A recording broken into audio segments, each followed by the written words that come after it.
para empezar todo este proyecto, este puzzle de ideas, primero había que traducir el Quijote. O sea, existe una versión ya en Malayalam del Quijote completa, pero había que traducir ese texto a la obra dramática, a la forma en la que se escriben las obras dramáticas en Kathakali. Y esto lo ha hecho un doctor de la Universidad de Kerala, que se llama Venugopal, ha sido el que le ha puesto texto de la manera ya codificada según el Kathakali.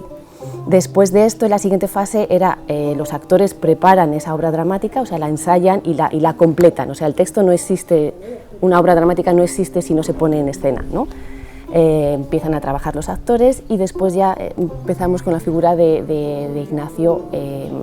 Fuimos a la India en un viaje en la compañía y estuvimos trabajando con los actores en la primera puesta en escena de su trabajo, y ya Ignacio García empezó a trabajar con ellos ciertos conceptos que pensábamos o que él pensaba importantes, ¿no? como el desdoblamiento del personaje de Quijote en dos, o la escucha, donde todos los actores estén de alguna manera implicados, ¿no?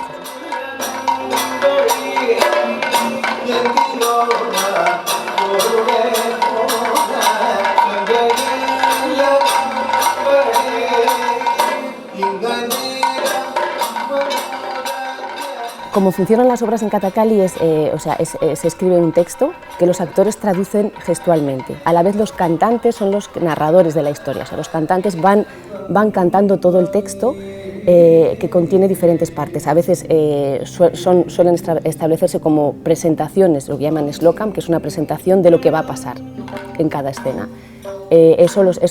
Los cantantes lo anuncian, lo cantan, y después los actores desarrollan ese episodio.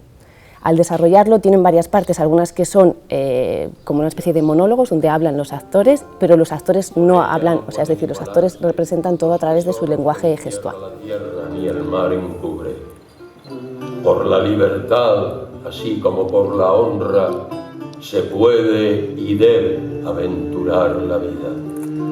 Y por el contrario, el cautiverio es el mayor mal que puede venir a los hombres.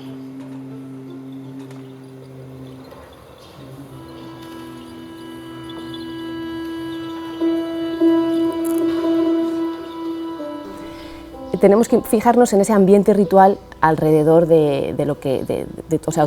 todo ese momento del proceso de maquillaje está asociado o vinculado a sus propios rituales, o que lo llaman también puya, ofrendas. O sea, el Kathakali es una ofrenda a los dioses en ese templo, ¿no? Y como tal, las personas que quieren ir a verlo entran con mucho respeto a ver cómo esos actores se transforman en sus dioses, en sus demonios y en sus personajes de las epopeyas. El actor entonces tiene una serie de pasos o rituales en ese proceso.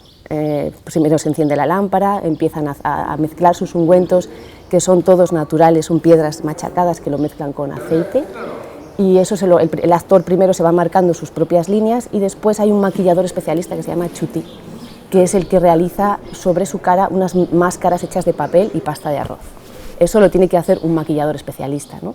Ese es el momento en el que el actor duerme, como yo digo. Pensamos que están meditando, pero realmente están roncando, ¿no? Porque son 3 horas por lo menos de proceso.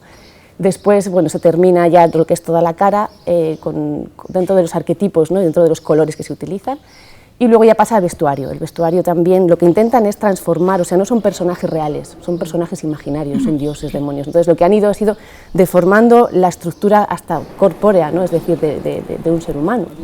Entonces se ponen unas faldas enormes almidonadas y bueno, pues decoración realmente que lo que buscan es el brillo, ¿no? Y el color, una explosión de ese tipo. Y el momento más importante es cuando se ponen la corona. La corona para ellos es el momento de transformación, y antes de eso hacen una serie de ritos y sus propios rezos, y es en ese momento cuando se transforman en el personaje. Todo esto es así en el Kathakali porque tiene como fuente muy importante el arte ritual, oráculos que había y que existen todavía en Kerala y que realizan esa función dentro del templo. Se cree, el Kathakali toma de ahí toda esa influencia, ¿no? De otra manera. De alguna manera en el siglo XVII ya buscaron que el Kathakali fuera popularizado con esos elementos muy, muy tradicionales, oráculo, como digo, de esa tradición. Entonces, realmente el público, o sea, va a presenciar todo ese proceso de transformación, que tan importante es ese como después cuando van a su sala para de alguna manera distanciarse también de esos personajes.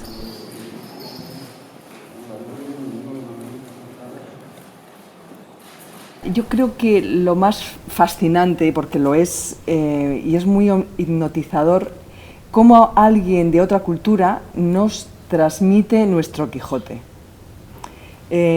Cómo, de otra manera, es muy interesante verles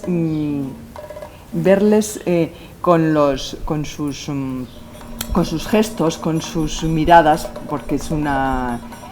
La verdad es que es un espectáculo de pequeño formato, porque necesitas estar a 2 metros de ellos. Es fascinante lo que ves. En nuestros formatos es más difícil, pero es muy hipnotizador. Y lo más importante es otra cultura, como otros actores de otra cultura nos transmiten un Quijote, una historia que nosotros conocemos. Y después de una belleza brutal en el vestuario y en los adornos, en los atrezos.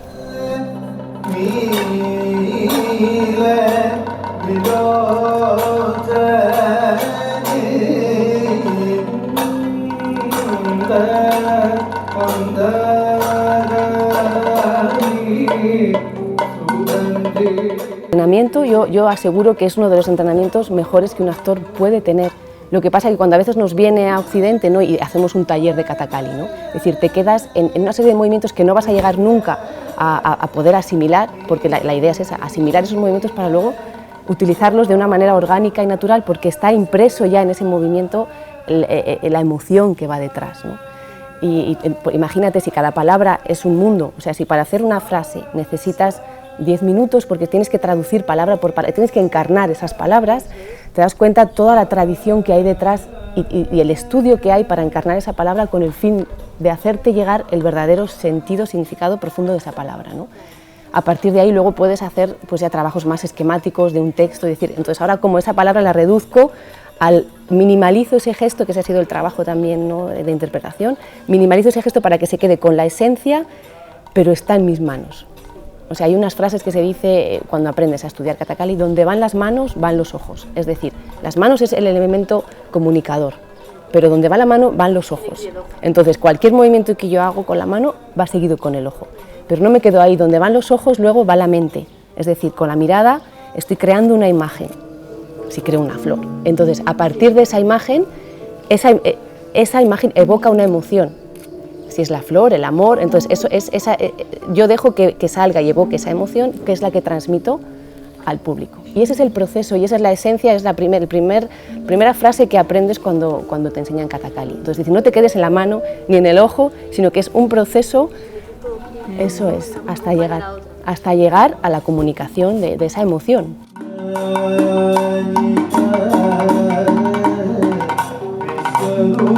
Luego el actor, una vez que ha compuesto el movimiento, entra la parte rítmica, o sea, todo eso que va haciendo va a una estructura rítmica, casi a un compás rítmico. Es maravilloso, sí. Y ahí es lo hipnótico que decía antes Amparo, ¿no? Cuando ves eso es porque todo entra y encaja como una especie de caja de música, donde el actor va en todos los tiempos, en cada gesto que va haciendo. El percusionista conoce porque ha ido entrenando con los actores desde niño, ¿no? Entonces conoce perfectamente el código y sabe que donde empieza luego un gesto termina, o sea, sabe dónde empieza y dónde termina, y eso lo acompaña rítmicamente.